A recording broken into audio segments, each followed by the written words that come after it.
வணக்கம். பைபிளை முழுவதுமாக வாசிக்கும் நம் லட்சிய பயணத்திற்கு உங்களை அன்புடன் வரவேற்கிறேன். இன்று நாம் விடுதலை பயணத்தில் 13வது அதிகாரத்தை வாசிக்க இருக்கிறோம். இதுவரை நாம் மொத்த நூல்களில் 5.21% நூல்களை வாசித்து முடித்துவிட்டோம். இன்னும் சில நூல்களை முடித்தால் நம் பயணம் வெற்றிகரமாகும். இன்றைய வாசிப்பின் மூலம் அந்த இலக்கை இன்னும் முன்னோக்கி நகர்த்துவோம். வாங்க தொடங்குவோம். தலைமகன் அர்ப்பணம். ஆண்டவர் மோசேயை நோக்கி உரைத்தது: தலைப்பேறு அனைத்தையும் எனக்கு அர்ப்பணம் செய். இஸ்ரேல் மக்களிடையே மனிதரிலும் கால்நடைகளிலும் கருப்பையை திறக்கும் எல்லா தலைப்பேரும் எனக்குரியவை என்றார். புளிப்பற்ற அப்ப விழா. மோசே மக்களை நோக்கி பின்வருமாறு கூறினார்: அடிமைத்தன வீடாகிய எகிப்திலிருந்து நீங்கள் வெளியேறிச் சென்ற இந்நாளை நினைவு கூறுங்கள். இந்நாளில்தான் ஆண்டவர் தம் கைவன்மையால் உங்களை இங்கிருந்து வெளியேற வைத்தார். நீங்கள் புளித்த அப்பம் உண்ணலாகாது. ஆபிபு மாதத்தின் இந்த நாளில் நீங்கள் வெளியேறிச் செல்கிறீர்கள். கானானியர், இத்தியர், எமோரியர், இவ்வியர், எபூசியர் வாழும் நாட்டை ஆண்டவர் உனக்கு தருவதாக உன் மூதாதையருக்கு வாக்களித்திருந்தார். பாலும் தேனும் பொழியும் அந்த நாட்டுக்கு அவர் உன்னை அழைத்துச் சென்றபின் இதே மாதத்தில் நீ இவ்வழிபாட்டைச் செய்வாயாக. 7 நாள்கள் நீ புளிப்பற்ற அப்பம் உண்ண வேண்டும். 7ஆம் நாளை ஆண்டவரின் விழாவாக கொண்டாட வேண்டும். 7 நாள்கள் நீ புளிப்பற்ற அப்பம் உண்ண வேண்டும். புளித்த அப்பம் உன்னிடம் காணப்படக்கூடாது. உன் எல்லைக்குள் எங்குமே புளித்த மாவு காணப்படக்கூடாது. அந்நாளில் நீ உன் மகனிடம், நான் எகிப்திலிருந்து வெளியேறி வந்தபோது ஆண்டவர் எனக்குச் செய்ததை முன்னிட்டே இந்த வழிபாடு என்று சொல். ஆண்டவரின் சட்டம் உன் உதடுகளில் ஒலிக்கும்படி இது உன் கையில் அடையாளமாகவும் உன் கண்களிடையில் நினைவு சின்னமாகவும் இருக்கட்டும். ஏனெனில் ஆண்டவர் தம் கைவன்மையால் எகிப்திலிருந்து உன்னை வெளியேறச் செய்தார். எனவே ஆண்டுதோறும் இந்த நியமத்தை அதன் குறிப்பிட்ட காலத்தில் நிறைவேற்ற வேண்டும். தலைப்பேறு அர்ப்பணம். உனக்கும் உன் மூதாதையருக்கும் ஆண்டவருக்கென ஒப்புக் கொடுக்கப்பட வேண்டும். உன் கால்நடைகளில் ஆண் தலையீற்று அனைத்தும் ஆண்டவருக்கே உரியது. ஓர் ஆட்டைக் கொடுத்து கழுதையின் ஆண் தலையீற்றை மீட்பாய். அதை நீ மீட்கவில்லையெனில் அதன் கழுத்தை முறித்துவிடு.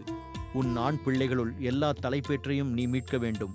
இதன் பொருள் என்ன என்று பிற்காலத்தில் உன் மகன் உன்னிடம் கேட்டால், நீ அவனை நோக்கி, ஆண்டவர் தம் கைவன்மையால் அடிமை வீடாகிய எகிப்திலிருந்து எம்மை வெளியேறச் செய்தார். பார்வோன் மனமிருகி எம்மை போகவிட மறுத்தபோது எகிப்து நாட்டில் உள்ள மனிதருள் தலைப்பேறு தொடங்கி கால்நடைகள் தலையீற்று ஈராக ஆண்தலை பிறப்பு அனைத்தையும் ஆண்டவர் சாகடித்தார். எனவே கருப்பை திறக்கும் ஆண் பிறப்பு அனைத்தையும் நான் ஆண்டவருக்கு பலியிட்டு என் ஆண் பிள்ளைகளுள் தலைப்பேறு அனைத்தையும் மீட்கிறேன் என்று சொல்.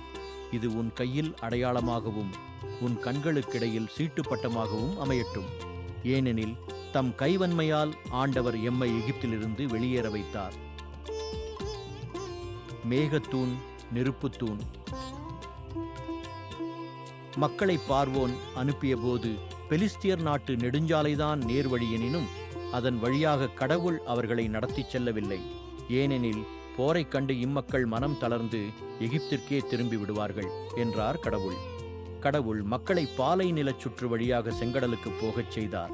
இஸ்ரேல் மக்கள் படை அணிபோல எகிப்து நாட்டிலிருந்து வெளியேறிச் சென்றனர்.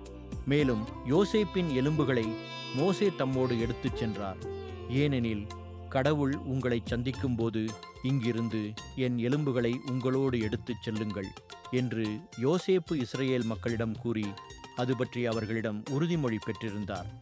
அவர்கள் சுக்கோத்திலிருந்து பயணமாகி பாலை நிலத்தின் எல்லையோரமாயுள்ள ஏத்தாமில் கூடாரம் அடித்தனர். ஆண்டவர் பகலில் அவர்களை வழிநடத்த மேகத்தூணிலும் இரவில் ஒளிகாட்ட நெருப்புத் தூணிலும் இருந்தார். பகலிலும் இரவிலும் அவர்கள் பயணம் செய்வதற்காக அவர் அவர்கள் முன் சென்று கொண்டிருந்தார். பகலில் மேகத்தூணும் இரவில் நெருப்புத் தூணும் மக்களை விட்டு அகலவே இல்லை. நாம் 1189 அதிகாரங்களில் 63 அதிகாரங்களை நிறைவு செய்துவிட்டோம். இன்னும் சில அதிகாரங்களை வாசித்தால் முழு பைபிளையும் முடித்து விடுவோம். நாளை அடுத்த அதிகாரத்தை பார்க்க சந்திப்போம். நாள்தோறும் இந்த பயணத்தில் நீங்களும் பங்கேற்றால் பைபிளை முழுமையாக வாசித்து முடிப்போம். இது நம் வாழ்க்கையிலும் ஆன்மாவிலும் பெரிய மாற்றத்தை ஏற்படுத்தும். இந்த பயணம் உங்களுக்கு நம்பிக்கையையும் சமாதானத்தையும் கொடுத்தால் இந்த வீடியோவை லைக் செய்யவும் சப்ஸ்கிரைப் செய்யவும் மறக்க வேண்டாம். பகிர்ந்து மற்றவர்களையும் இந்த பயணத்தில் சேருங்கள். நாளை மறக்காமல் வாருங்கள்.